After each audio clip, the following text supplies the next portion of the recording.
एक दौर था जब बीएसएनएल का देश में डंका बजता था। आज वही बीएसएनएल सरकार के रिवाइवल पैकेज की मोहताज क्यों है? क्यों बीएसएनएल बर्बाद है?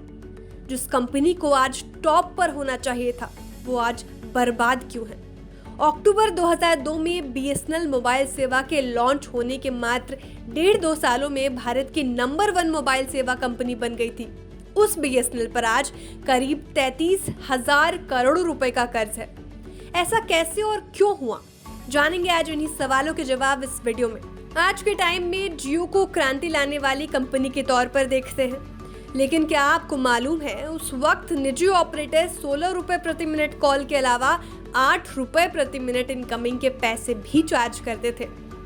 तब वो बीएसएनएल ही थी जिसकी free incoming calls, free roaming जैसी सुविधाओं से दामों में भारी गिरावट लाकर टेलीकॉम बाजार में हड़कंप ला दिया था।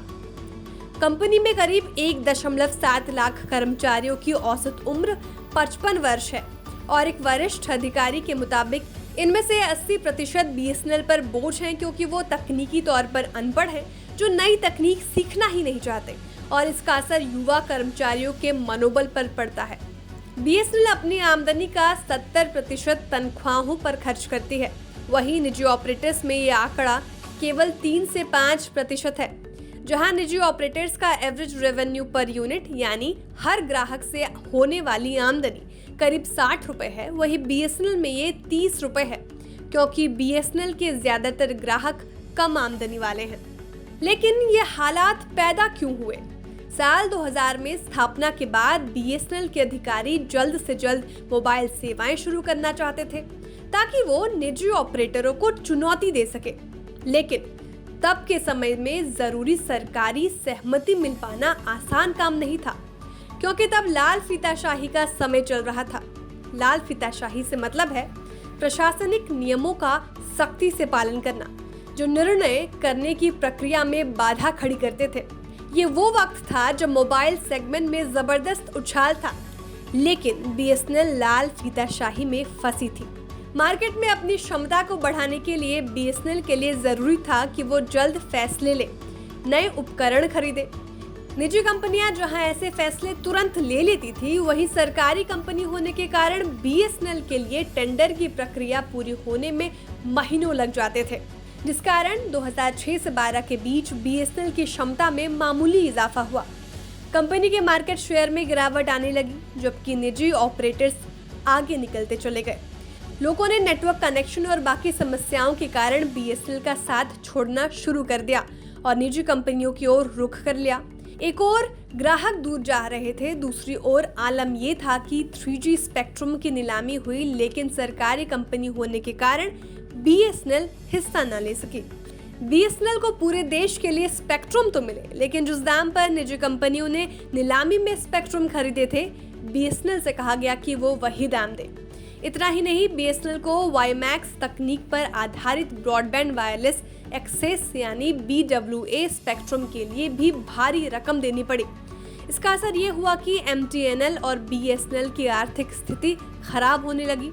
जानकारी के मुताबिक बीएसएनएल ने इस नीलामी में 17,000 से 18,000 करोड़ खर्च किए, जिससे बीएसएनएल का खजाना खाली हो गया, जबकि एमटीएनएल को तो कर्ज लेना पड़ा, जिसे चुकाने के लिए उसे 100 करोड़ रुपए महीना देना पड़ता था। हालांकि जैसे रात के बाद दिन जरूरी होता है, वही सुबह साल 2014 में बीएसएनएल के लिए शुरू हुई। साल 2014 से 2017 बीएसएनएल के लिए थोड़ी उम्मीद का दौर था, जब बीएसएनएल का ऑपरेटिंग प्रॉफिट बढ़ने लगा। साल 2014 से 15 में बीएसएनएल का ऑपरेटिंग प्रॉफिट 67 करोड़ रुपए रहा।